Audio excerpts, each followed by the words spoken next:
شوف شوف شوف.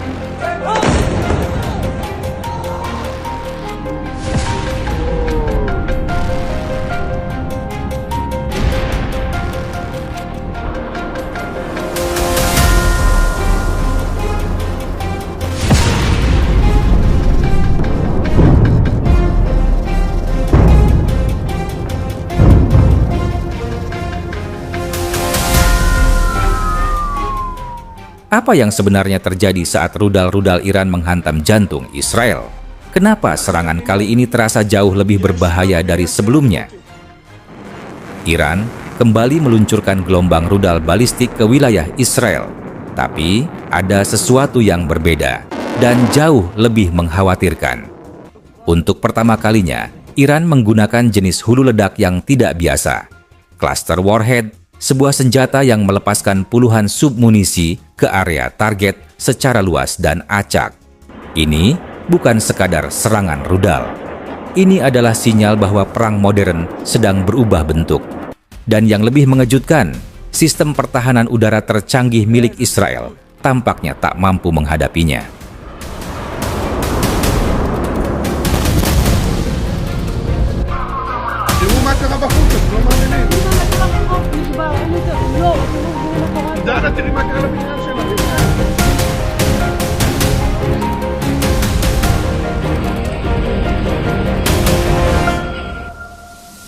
Iran tampaknya telah mempelajari dengan sangat rinci bagaimana sistem pertahanan udara Israel bekerja selama 1 dekade terakhir.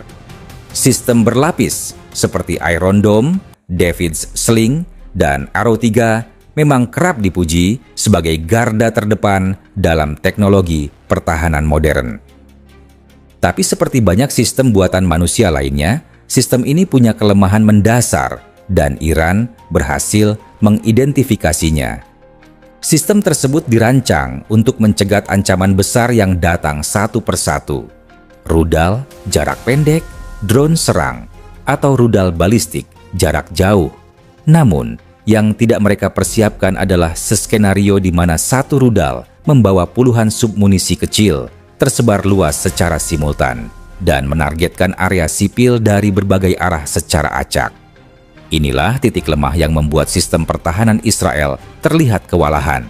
Lebih dari itu, pengandalan yang tinggi pada sistem berteknologi tinggi tampaknya belum dibarengi dengan adaptasi terhadap taktik baru. Israel telah lama berinvestasi besar pada solusi teknis, namun kali ini dihadapkan pada ancaman non-konvensional yang tidak bisa sepenuhnya ditangani oleh solusi yang ada. Kritik pun muncul dari dalam negeri mengenai perlunya pendekatan yang lebih fleksibel dalam pertahanan nasional.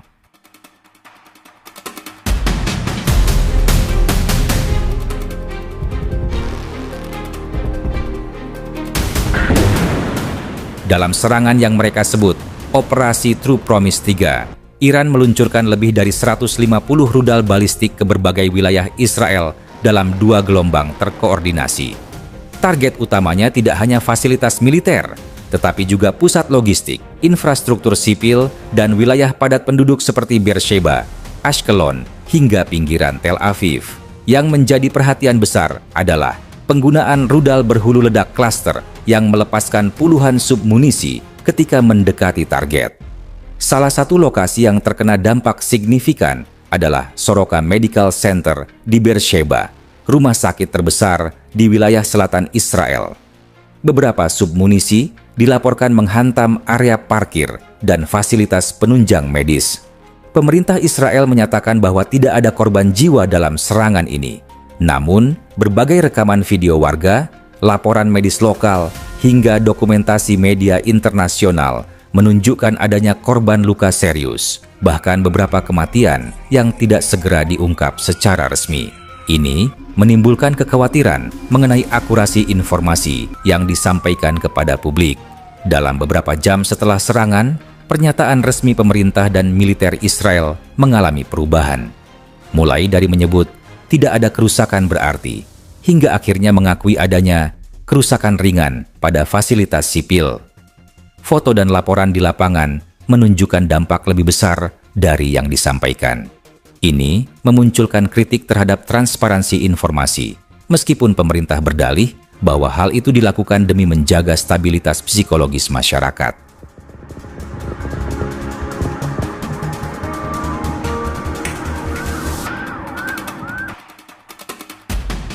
Israel mengklaim berhasil mencegat sejumlah rudal dengan sistem Arrow dan David Sling.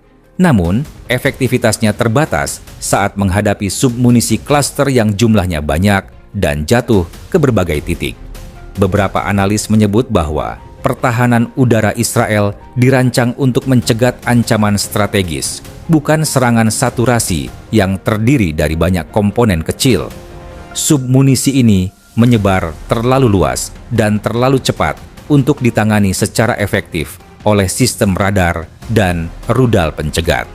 Dalam situasi ini, bukan berarti sistem pertahanan Israel gagal, tetapi lebih mencerminkan bahwa tantangan di medan tempur modern terus berubah. Ancaman yang tidak biasa membutuhkan penyesuaian sistem dan pendekatan yang lebih adaptif. Amerika Serikat dengan tegas mendukung Israel dan menyatakan bahwa Iran telah melampaui batas. Gedung Putih memperingatkan bahwa mereka akan mempertimbangkan respons militer jika eskalasi terus berlanjut. Di sisi lain, Rusia menyerukan gencatan senjata dan menawarkan jalur diplomasi. Negara-negara Eropa terbagi. Sebagian mendukung langkah deeskalasi, sementara yang lain tetap pada posisi netral. Cina sejauh ini belum memberikan komentar langsung, tetapi beberapa analis menyebut adanya dugaan peran tak langsung dalam rantai suplai teknologi. Respons global menunjukkan kompleksitas geopolitik kawasan, di mana kepentingan strategis seringkali memengaruhi nada diplomasi. Meskipun banyak negara menyerukan perdamaian, langkah nyata menuju deeskalasi masih sulit dilakukan. Langkah Iran dalam menggunakan rudal berhulu ledak klaster dianggap sebagai bentuk perang asimetris. Mereka tidak mengandalkan volume besar dari rudal biasa, tetapi memaksimalkan dampak dari satu rudal dengan menyebarkan submunisi ke berbagai titik strategis. Biaya produksi rudal ini relatif rendah dibanding rudal pencegat Israel, yang dapat mencapai jutaan dolar per unit. Ini memberi Iran keunggulan dalam hal efisiensi serangan dan beban logistik yang harus ditanggung Israel dalam mempertahankan wilayahnya. Dalam konteks ini, Iran menunjukkan bahwa strategi dan inovasi taktis bisa menjadi kekuatan yang sama, pentingnya dengan superioritas teknologi.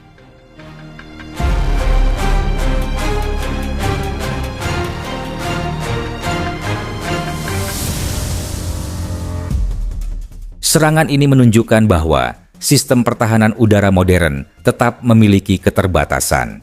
Hulu ledak klaster yang digunakan Iran memperlihatkan bagaimana ancaman baru bisa muncul dari celah yang selama ini dianggap tidak kritis.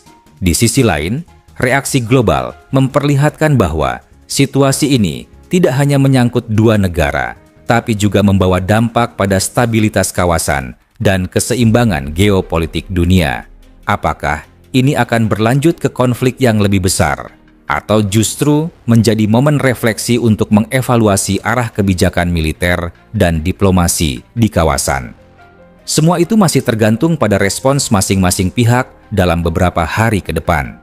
Dalam konflik seperti ini, akurasi informasi, kesiapan pertahanan, dan kemampuan membaca dinamika medan tempur akan menjadi faktor penentu apakah sebuah negara bisa bertahan atau justru kehilangan keunggulan strategisnya.